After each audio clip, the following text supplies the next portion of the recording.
сегіз. Алыста жүрсең де, бар ойым бір сенде, ғашығым аясылымай менің. Алыста жүрсең де, бар ойым бір сенде, ғашығым аясылымай менің. Алыста жүрсең де, алыста сен жүрсең де.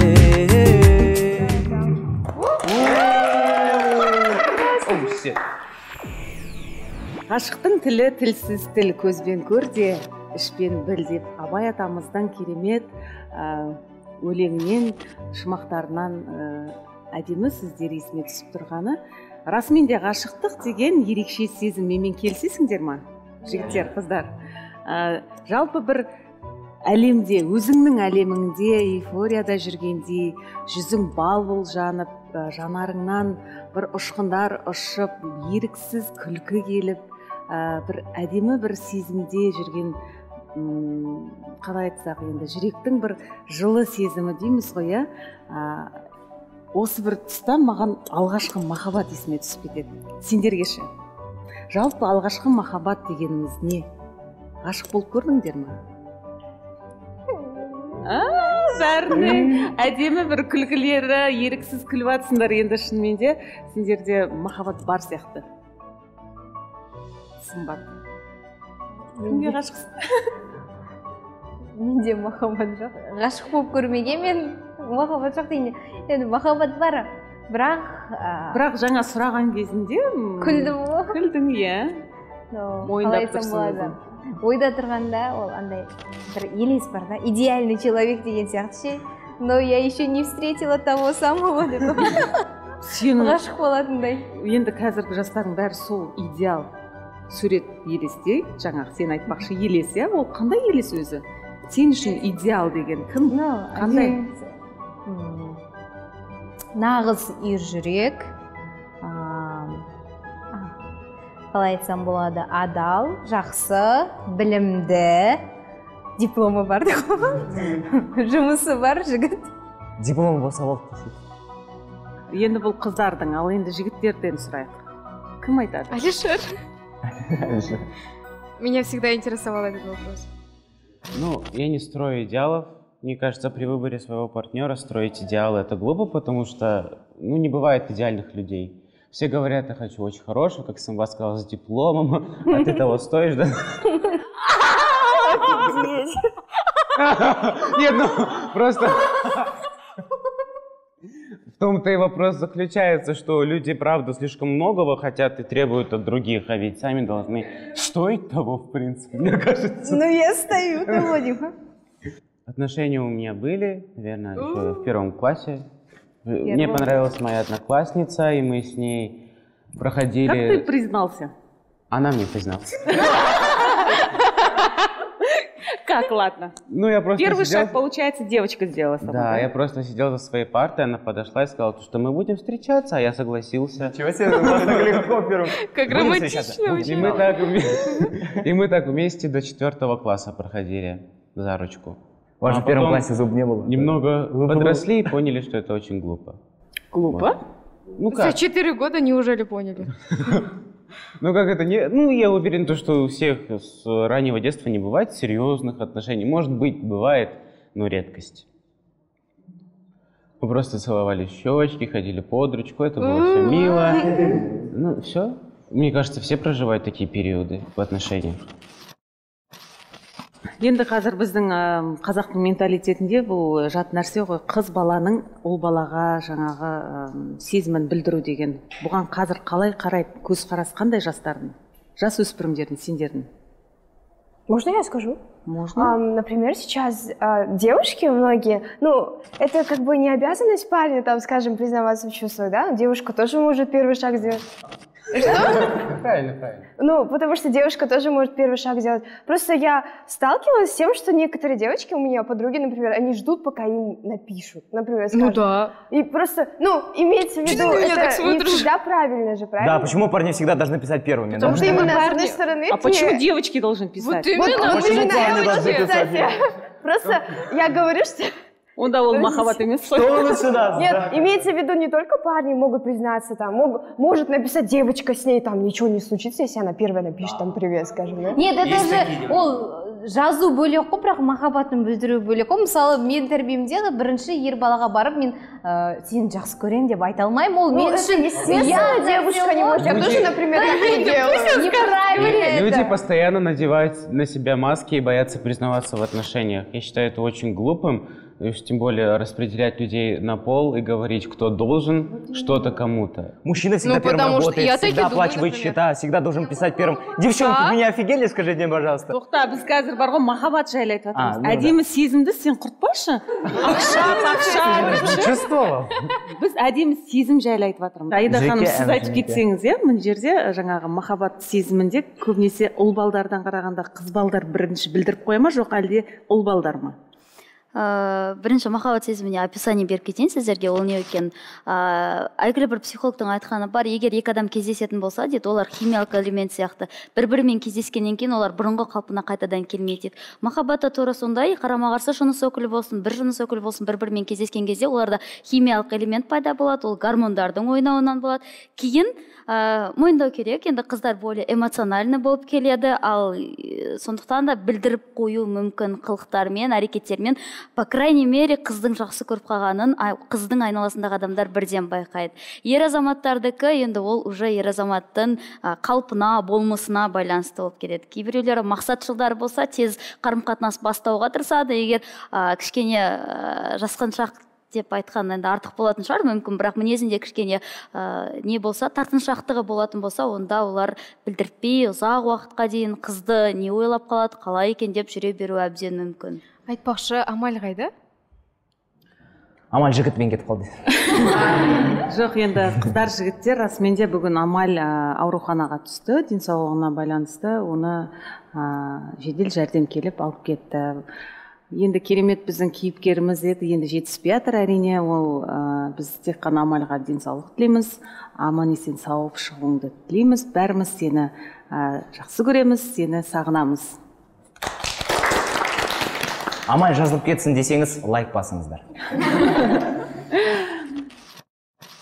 Енді ары қарай жалғастырақ, мен осы тұста бір мәселені тағы да бір сұрап кеткім келіп тұр. Психологиялық тұрғыда бұл да. Бізде мектеп қабырғасында көбінесе ата-аналар шатасып жатады, баласы жаңағы ғашық сезімін, ғашық болып қалады ғой баласы, сол кезде білмей жатады. Ойбай, бұл ят, саған ерте, болмайды, әлі қайда саған өз мектепті бітіресің, сосын ғашық боласың деп жатқан негізі дұрыс емес қой. Ата-ана салдарынан, ата-ана жағынан. Тағы бір мәселе, мысалы, мынандай жайттар болады.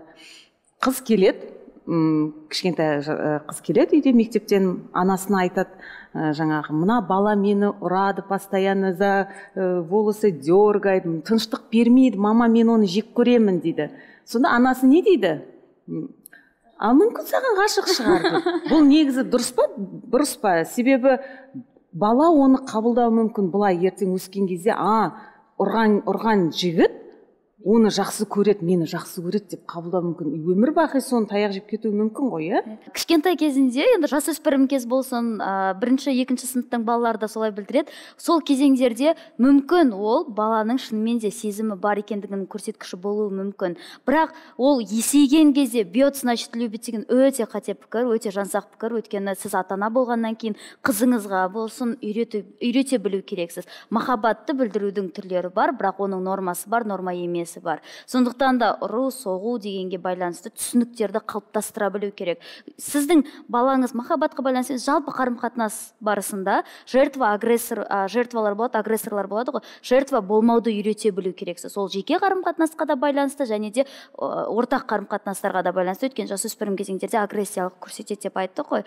Ал бірінші сұрағыңызға байланысты баланың алғашқы махаббатын мойындаған кезде қалай қарау керек деген. Алғашқы махаббат негізі балабақша кезеңінде қарама қарама-қарсы жыныс өкілдерімен әлеуметтік қарым-қатынасқа түскен кезде басталады. Балалар сол кезде айтып бастайды. Жұлдыз ханым, өзіңізге де таныс шығар, ана қызды жақсы көремін, ана қыз маған ұнайды деп айтқан. Сол кезеңде мазақтамасаңыз, күлмесеңіз, сол кезеңдерді баламен бірге бізде кейбір ата-аналар білместіктен мазақтайды. Ойбай, біздің бала ғашық болып қапты. Жасөспірім кезеңдерде сондай болады. Мысқылдайды, иә? Иә, мысқылдап. Ол керек емес дейсіз ғой. Енді құрметті ата-аналар, енді осыны түртіп алсаңыздар, балабақшада бізде жиі кездесіп жатады, мазақтап жатады, жаңағы мысқылда. Ойбай, ғашық болып қалдың ба, қызың бар ма, сүйіктің бар ма деген сияқты жалғастыра береміз. Екінші мәселе, жасөспірімдерге келсек, кейбір ата-аналар жасөспірімнің жеке өміріне араласып, жақсы көрме, оқу бітіргенге дейін, жоғарғы оқу орнын бітіргенге дейін қарама-қарсы жыныс өкілмен қарым-қатынас жасамайсың, вечеринкалы деген жерге бармайсың, жігітпен қыдыру деген не сұмдық, бізде өте көп кездесетін жағдай. Сіз түсінуіңіз керек, сіз қаншалықты оған шектеу қойғанмен де сіз оның ішкі жан дүниесіне шектеу ешқашан қоя алмайсыз. Сондықтан да тыңдап, дос болу арқылы бір шешімге келген дұрысырақ. Себебі норма емес дегенді сіздің қойған шекараларыңыз норма дұрыс болмауы әбден мүмкін. Сондықтан да оны жеке тұлғамен, қасыңыздағы балаңызбен бірге шешетін мәселе екенін ұмытпасаңыз. Рахмет, Аида. Енді жастар айтса, махаббатты қалай білдіресіңдер? Сезімді. Можно мне кое-что добавить к тому, что сказала Аида Ханум? Мне кажется, что когда родители говорят... Например, я тоже сразу, когда мне кто-то нравится, я не говорила маме, мне казалось, что она как-то не поймет или там что-то еще скажет. Но потом как-то я ей рассказала. Мне кажется, это мило, когда она что-то там говорит, типа, ой, моя дочка влюбилась там. Вы просто сказали, что это как бы Нет, это именно в садике. То есть, когда они маленькие, начинают же издеваться со всеми вместе родственниками. Они же совсем дети маленькие. Да. Ну, в подростковом возрасте это, конечно, да, всем нравится, когда им напоминают, что у них есть любовь, да, даже подруги, когда подшучивают, это им нравится, это льстит, это другое. Мен Аида ханыммен кездес өте келісемін. Аида ханыммен келісемін, себебі шынымен де ата-аналар қазір таңда осы балаларға, жасөспірімдерге, олар жасөспірімдер қыз тапқан кезде немесе жігіт тапқан кезде оларды мазақтай бастайды. Мысалы айтсақ, бөлмеде отырасың, мысалы телефонмен жазып, ойын ойнап отырасың, мысалы, сосын барып анаң келеді да саған, қызына жазып жатсың ба деп бастайды. Сосын немесе басқа жерге кеткенде, қызына баратсың ба деп осындай. Мама керек жоқ, енді қыз керек болып қалды ма дей ма? Иә, сол. Ол біртүрлі негізінде. Менің ойымша ата-аналар олай істемеу керек. Комментарий қосып жүрейін осы кезде. Кейбір ата-аналардың өте бір қате позициялары деп айтайыншы, позициялар бар балаларына келген кезде. Көңіл күйлері жақсы болса, біздің қыз жігітке ғашық болып қапты, көңіл күйі нашар болса, өздерінің көңіл күйінің ойыншығын айналдырып жібереді.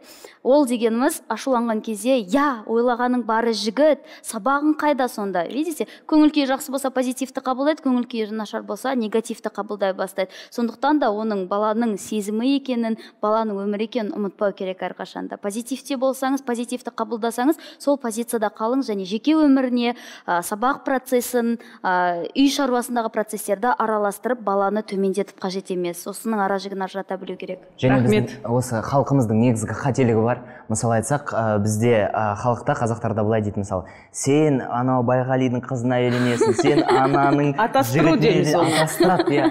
Ол атастыру дегеніміз, ол баяғыдан келе жатқан салт дәстүр ғой. Жаңа мен бір сұрақ қойғанда, кім айтты? Домик айтты, мен сезімімді сыйлық жаңағы беру арқылы білдірем деді. Сендерші, Риза? Қыз оға бірінші болып сезімін білдірмеу керек деп ойлаймын. Себебі, например, тебе же неприятно, если тебе девушка признается? Мне очень будет приятно. Серьезно? Ну, понимаешь, что это не такое, типа, всегда должны девушки. Просто если он тебе нравится, может быть, он тоже не смелости ему не хватает тебе сказать. Почему бы тебе не сказать? Я не говорю, что девушка всегда характером сильнее вдруг, кто знает. Да. Может, мальчик А можно же, смотрите, можно же просто, да, намекнуть как-то, вот именно, типа... Просто, ну, там... Да, ну или просто взглядами сойтись и такие. Да, я не говорю, там, признаться в любви, а потом сказать, нет, это пранк, я пошутил, да? Егер оның жауабы я болып тұрса, онда ладно, нормально. Если жоқ болса, онда лучше сказать, типа, нет, я пошутила, это прикол. Негізі қыздар өте хитрый болады. Я все это снимаю. Олар жақсы көріп қалса, олар намекать етеді, машинасын сырып тастайды, мысалы. Машина. Қайдағы машина? А почему нельзя проявлять нормальные знаки любви? Мне было бы очень приятно, если бы девочка подарила мне цветочек. Что в этом вообще такого есть? Еще бы, если она меня до дома проводила, да. Почему бы и нет? Или завязать не смогу. Хотя его и нет, но все равно, мне кажется, каждый пол должен проявлять знаки любви, нормальные и без намеков, ну не знаю. Қыздардың сезім білдіргенде тұрған ештеңе жоқ сияқты. Мысалы, әнші, эстрада жұлдызы Нұржан Керменбаевтың жұбайы бірінші Нұржан ағаның өзіне сезім білдірген екен, сыйлық беріп, кейін солай отбасы болып кеткен. Смотри, например, ты вот влюбилась в парня, да? Он тебя сперва не замечает. Может, ты ему там тортик испечешь, а потом он на тебя будет по-другому смотреть и будет начинать тебя замечать. Понимаешь, что такое происходит? Ты не можешь ждать, сидеть, типа, вот, блин, он мне нравится, когда же он на меня посмотрит, блин. Ты не можешь так... Нет, Алима, это сен нормально. қалай сол сезімді білдірер едің жігітке? Кажется, тебе кто-то нравится или кого-то любишь. Я надеюсь, этот парень здесь.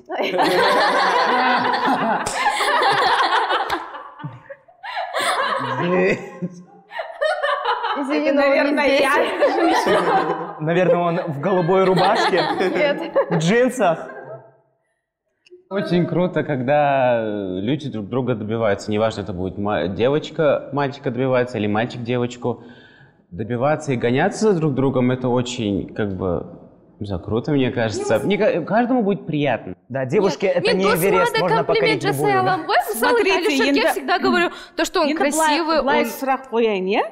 Мысалы, сенің ғашығың спортпен шұғылданады, иә? Сен шұғылданбайсың. Мүлдем басқасың. Оның стилі басқа, сенің стилің басқа. Бірақ сен ғашығың үшін сол стильді қабылдай аласың ба? Спортпен айналысып. Мне не нравится такое, когда...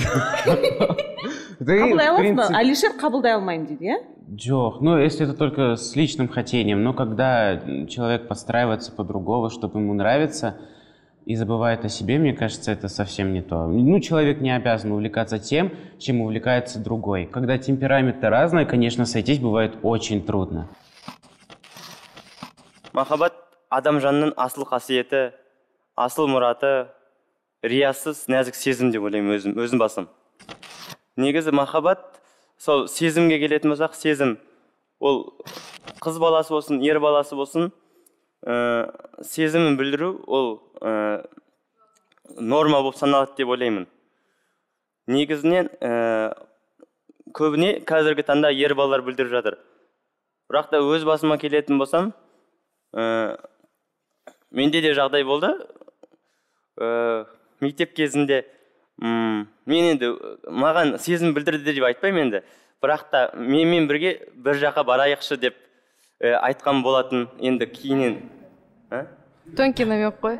Мен, иә, жеткізді. Неше жаста едің көзде? Мен 5-ші сыныпта, ол қыз 4-ші сыныпта болатын. Сосын... О, не деген? Какой костюм. Аха, сосын ары қарай? Иә, сол уақыттан бастап, енді бір-біріміз жақсы көре бастап, сол уақыттан мен өзім 9-ші сыныпқа дейін сол қызбен жүрдім деп айтам. Енді Қыздар, жігіттер, ата-аналарыңа қалай айтасыңдар? Ғашық болып қалған. Айтып көрдіңдер ме? Мен де айтпаймын. Айтып көрдің бе сен, Риза, Сымбат?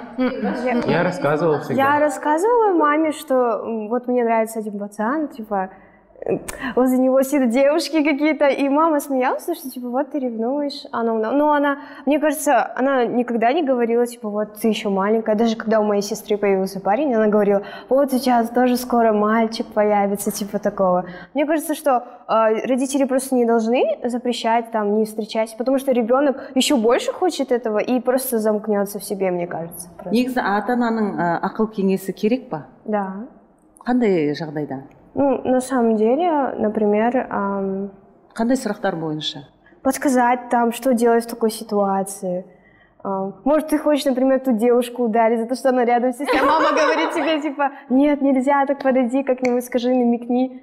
Ну, типа такого, мне кажется. Отбасымдағы адамдар да, тіпті қасымда жүрген адамдардың да мен біреуді жақсы көретінді білгенін қаламайтын едім. Анаң айта аласың ба сен өзіңнің ғашық болып қалғаныңды, сүйгеніңді? Мүмкін, бірақ мен әлі күнге дейін айтып көрмегенмін. Айтқың келе ме? Кейде. Неге айта алмайсың ба сонда? Жоқ, просто білу керек деп те ойламаймын. Неге? Алима айтады, маған керісінше ақыл кеңесі керек дейді ата-ананың. Саған керек емес, міндетті емес, мен жайлы білмесін дейсің. Себебі, енді білмеймін, маған барлығы өте те кететін сияқты. Негізі білсе екен деп ойлайсың ба анаңның? Кейде мені түсінсе екен, менің ғашық болған сезімімді анама жеткізсем, сөйлессем, Алима сияқты жаңағыдай ақыл кеңесін айтсам деп, сондай олар бола ма? Иә. Неге енді сен анаңмен бір сөйлесіп көрмеске өзің? Ялам, наверное. Ну, ялам, я. Қалай бастаймын? Мама, маған бір жігіт ұнап қалып, ну, не хочу я. А с кем ты делишься в семье? У тебя есть человек в семье, с кем ты делишься об этом? Ну да, сестра. Мен сіздерге бір қызық нәрсе айтайын. Махаббат, жақсы көру деп айтамыз ғой, ғашықтық. Сізде 24 сағат бойы бір адамды жақсы көріп жүре алмайсыздар. Және ол ұзақ жылдарға да созыла алмайды. Себебі сіздің просто организміңіз ол нәрсені көтере алмайды. Себебі сіз жақсы көрген адаммен жүргеннен кейін гормон бөліне бастайды. Гормон бөлінгеннен кейін сәйкесінше организмнің жауабы болады. Сол кезеңдер болып жатқан кезде сіздің организміңіз, егер ол адам 24 сағат жақсы көріп жүрсе, истощение болады. Сіз оның процесін ұзақ жүргізе алмайсыздар. Сондықтан да махаббатпен бауырбасушылық басқаны сіздер шатастырып алмайсыз деп білем, егер басыңыздан өтетін болса. Ал бауырбасушылық ол қарапайым адамдардың арасындағы қарым қатынастың бір белгілі көрсеткіштері ретінде ғана қалады. Мен осыны бауыр басып қалдым екен, жақсы көрем екен деген нәрселер болмайды. Можно вопрос? Да, конечно. Вы сказали, что если мы будем любить кого-то, да, 24 часа, мы потом его разлюбим? Я что-то... Любовь живет 3 года. Нет, это не то, чтобы разлюбить, а именно вот это чувство любви, она не будет всегда с вами. Но когда вы, например, идете домой, когда вы о нем вспоминаете, когда память с вами играет, да, конечно, вы почувствуете вот эту любовь. А когда его нет рядом, когда вы в какие-то моменты отвлекаетесь по своим делам, это может быть важные дела, это может быть и быть, тогда моментами вы пропускаете вот это чувство. А именно ходить в чувстве влюбленности, это зависит от вашей памяти. Да. Насколько часто вы о нем думаете, да? Бәрі түсінікті, рахмет. Енді маған ой мынау келіп тұр. Ғашықтық сезім. Қазір жасөспірімдердің арасында енді тіпті даже мамандар да оны былай деп кеткен, жыл сайын елімізде 14 пен 17 жас аралығындағы жасөспірімдер арасында 6-8 суицид фактісі тіркеледі екен деп. Көбінің астарында жауапсыз махаббат жататыны анықталған. Осы орайда сіздерде есі кетіп, ғашық болып, сол махаббатына жауап ала алмағаннан кейін сондай бір суицидке баратын дүниелер, безответная любовь, қазіргі жастарда. Сол негізі қандай, ессіз ғашық болып дұрыс па істеген? Дұрыс емес. Мен таныстарымыз болды, мысалы, балалар болды, қыздар таста кеткен соң, қыздар или деп айтайын, қолдарын кеседі, бүйтіп отырып мыналардың бәрі кесіліп кеткен. Жаман ғой, ол өзіне зиян келтіресің, ол адам кетті, демек саған басқа адам предназначено болып тұр саған өмірде. Одан күштісі келу керек. Оны кім түсіндіру керек? Ата-аналар түсіндіру керек, немесе айта алмайды, мысалы, міне Риза айта алмайды. Айта алмаса енді сондай түсінетін достар табу керек шығар. Себебі қалай айтсам болады, олар алады да өздеріне бүйтіп істегеннен кімге пайда келтіреді? Достан бұрын тәжірибесі бар адамнан сұрау керек сияқты, немесе маманға бару керексің. Достар да кейбіреу жақсы нәрсе айтуы мүмкін ғой, шынымен де, егер адам өзі жақсы мен сияқты дос болса дейсің ғой. Мына қол кесетіндер суицидке баратындар, олар ойлайды, мысалы, қазір мен өліп қалсам, ана ол қыз маған қайтып келіп, ол жылайды деп. А оған вообще наплевать болады, мен ойымша. Безответная любовь у меня, конечно, была. И это было очень неприятно и правда больно, когда тебе не отвечают ответом на твои чувства. Но... Это когда? Сколько тебе было там? Это было год назад или 1,5 года назад, как-то так. Но мне кажется, человек не стоит таких страданий. Ты есть у себя. Ты сейчас понял? Да, а я сейчас это понял. Тогда, конечно, я просто грустил. Может, иногда пускал слезу, так можно сказать, но мне было очень грустно, но даже сейчас я понимаю то, что такое не стоило этого. Со временем вы поймете то, что ваши страдания вообще ничего не стоят. Ну, мне кажется, это так странно, когда человек может даже пойти на суицид из-за любви, это какое-то приручение, что ли, как животного, когда ты видишь источник счастья только человека. Ну, это как-то вообще странно. кейбір жасөспірімдер болады, ол балаға емес, ол баламен қарым қатынасқа, сол туралы ойға ғашық болып қалады. Көбінесе сондай кезеңдерде бала стресс, депрессия деп айтамыз ғой, сондай жағдайға көп түсіп кетеді. Сондықтан да мүмкіндігінше поддерживать етіп, махаббатын қабылдатып, және де осы кезеңдерде ата-ана болсаңыз, баланың көңілін аулауға тырысу керек. Барынша айналасындағы достар болса, көңілін аулауға тырысу керек. Көп жағдайда оған, егер сіз яркий эмоция деп айтамыз ғой, сол кезеңдегі, сол состояниедегі жүрген балаға сіз яркий эмоция сыйласаңыз, ол ана сезінген сезімінен де басымырақ болатын болса, оған переключение деп айтамыз ғой, оңайырақ болады. Сол кезеңдерде сол состояниеден шығу оңайырақ болады. Қыздар, жігіттер, енді махаббаттың қандай үлкен жауапкершілік екенін білеміз, жалпы өмірде сол адаммен жаңа шаңырақ көтереміз, ары қарай сонымен отбасын құрамыз, балалы, шағалы боламыз, бірақ оған дейін сол нәрсе болады, біздің картинамызда, көз алдымызда, картинамызда бар, сурет саламыз. Бірақ үйде ата-анамыз бар бәрімізде, айтады. Домик, сен маған қайдағы бір жаңа инстаграмда бүйтіп түсетін, әр жерде жүретін татуировкалары бар жеңіл жүрісті қыздарды алып келме, жаңағы басқа алып келме дейді, ол қандай қызды талап етеді, мындай келін әкелгенді қалаймын деп айтаймын? Бір жағынан енді ата-аналардың идеалы бар ғой, өздерінің идеалдары. Айтама саған? Айтады, әрине, қазақ қызын алып кел дейді, мысалы. Ол қандай болу керек? Ол әрине, ауылдың қызы. ол ең бірінші менің ойымша бас ауырмайтын қыз болу керек. Бас ауырмайтын, шай құя білетін. Алима сияқты қыздар болады ма? Иә. Жоқ, негізінде осы... Или жоқ? Ничего не говори, просто ничего не говори. Біз тек қана қазақ болғаннан кейін қазақтың қызын алуымыз қажет. Себебі біз таза тектілігімізді, тазалығымызды жоғалтпауымыз керек қой. Өзі қазақтың өзінің болмысы бар, өзінің бір ерекше қалыптасқан ғой, ең таза қаны бар.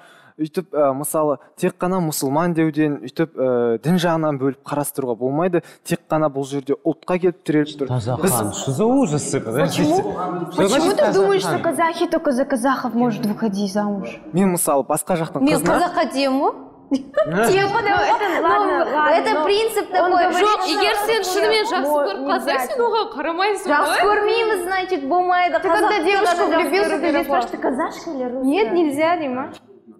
Да блин, просто это... Вы же, например, не скажете, там, увидели там из другой национальности, типа, полюбили, и вы такие, нет, нельзя, я должен наказать. Нет, нельзя. Нельзя, только за казахов. Если я казашка, я то должна выйти. Бірақ рет беріледі ғой, Вот именно, и ты будешь это проводить, типа, я за казаха должен... Айта қойшы, өмір бірақ рет беріледі. Егер сен шынымен жақсы көріп тұрсаң, онда неге болмасқа? Онда өмір бір-ақ рет берілетін болса, неге біз ондасы 3 түрлі ұлтты жақсы көріп, 3 рет тұрмысқа шықпайды қыздар. Онда біз 3 рет үйленбейміз. Ол біздің тазалығымыз ғой. Сол жағын қарастыру керек. Біз тек қана өзіміздің ұрпағымыздың болашақта таза бір ұлт болып, қалыптасуын дүбәрә болып туылған емес, таза қазақ болып туылған ойлауымыз керек. Респект. Мне кажется, ты выйдешь за... Ой, выйдешь. Жақсы, ұлтты енді шешіп алдық, әркім өзінің позициясы бар. Риза ол қазір ауыспалы кезеңде, ертең ой өзгереді оның. Менің енді білмеймін енді бұл жеке пікірім ғой, Корея деп жатыр ғой, қазіргі қыздардың бәрі соларға бір ғашық, бір красавчик, керемет. Хорошо, күйеу болды. Күйеу болды, бірақ еркектік деген мынандай бір мінезі жоқ та оларда. Бүйтіп жүреді, подкаблучник. Қыздар, вы еще толков не видели. Адамда бір не болу керек қой, стержен болу керек, еркектік бір қасиет болу керек бойында. Еркек үйде ей дегенде әйелі отыра салатындай болу керек. Бүйтіп жүрегенде, почему девушка менің ойымша, бұлардың ойында сияқты, сендер ұстап жүретін сумка сияқты еркек деген сен жанында әдемі болып жүрсе болды, бір аксессуар сияқты қолында әдемі, ой, мынаның күйеуі әдемі екен, ой, мынаның күйеуі әдемі екен деген сияқты.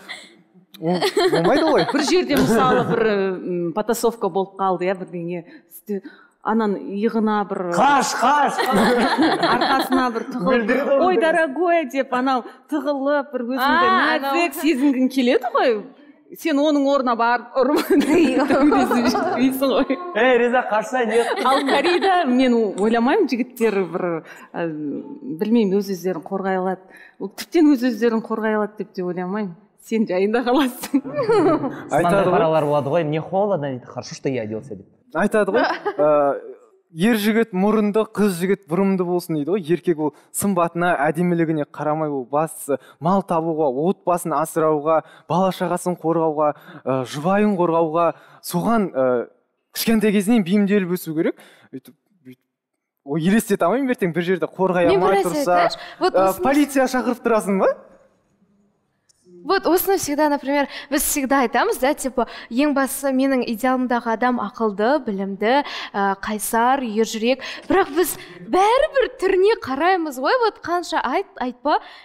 Нандай көп айтады да, мысалы бізге деше мужчины должны быть чуть красивее обезьян деген сияқты бір это что-то такая поговорка айтылады. Маймылдан сәл әдемі болса болды. Иә, маймылдан сәл әдемі болса болды деген. Соны қалай түсіндіресіз бізге деймін. Енді жасөспірімдерде бұл сұрақтың пайда болғаны заңдылық, себебі жасөспірімдік кезеңде бәріміз де өттік.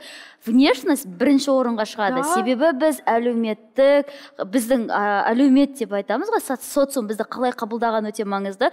Бірақ жас өте келе біз түсіне бастаймыз, біздің өзіміздің и так та әдемі екендігімізді, әдемі болмаса мейкап қоса алатындығымызды. Ол қарама-қарсы жыныс өкіліне де бірінші талап сондай, өзімізге қойған талапты біз оған да қоямыз. Әдемі болсын, авторитетный болсын, өзіміз соған ұмтылсақ. Жасөспірімдік кезеңнен өткеннен кейін сіздер түсіне бастайсыздар. В каждом мужчине есть красота, которую нужно разглядеть просто. Это возрастное. Бәріміз жаңа ұлтты талқыладық, махаббатты талқыладық, жақсы, бәрін талқыладық. Бірақ сіздердің сүйгендеріңіз өздеріңізден жасы үлкен немесе кіші болса, көзқарастарыңыз бұған қандай? Келісесіңдер ма, бұл ғашық сүйе аласыңдар ма сондай адамды? Ну, там есть максимум и минимум деймін. Мен үшін андай максимал это плюс 5 жасқа үлкен болса, и там 2 жасқа кішкентай болса, это нормально. Ну, ары қарай это уже... Я плюс тоже. Нет, я считаю, что в возрасте, к примеру, если девушке будет 20 лет, а парню 25, это нормально. Ну, не тогда, когда девочке 13, а ему 18 или 20 лет. Ну, это совсем какой-то перебор. Ну, мысалы олар... Демек, сендерге 5 жас, жігіт қыздан 5 жас максимально, үлкен болу керек, немесе... Егер одан қатты үлкен болып кетсе, оның ағасы секілді болады ғой? Андай болады ғой? Насколько? Максимально? На 5 лет можно? По-вашему, можно, да? Можно, да. Бола ма 5 жас үлкен қыз? 15 жас, 18 жас үлкен адамдар да барып тұрып жатыр ғой бірге. Жоқ, бірақ мынандай ғой, мысалы мен 30-дамын да, жас болып тұрмын да, және де бірақ 45-50-дегі ер кісі тұр да. Это же капец, мне как-то странно будет, мен жанымдегілер айтады, это для меня ненормально. Маған ары кетсе 5 жас, например, да, жоғары болса, ал егер 5 жастан жоғары үлкен кететін болса, ол мен ағам секілді болып кетеді. Мен ағаларым үлкен ғой, пока біз әлі жаспыз ғой, сондықтан бізге кәрі адам керек емес жанымызге, жас болып әдемі болу. Сондықтан жастайынан шкеге шығып кету керек. Мысалы қараңызшы, егер 10 жас үлкен болса, ол бізді қалай түсінеді? Ол 10 жас үлкен ғой, кәрі. Жоқ, бірақ андай болуы мүмкін, 10 жас үлкен, бірақ жасына қарамай сенің ойыңдай ойлауы мүмкін. Егер сондай болса, понимание да можно. А если 10 жас үлкен болса, ол бізді түсінбеуі мүмкін ғой?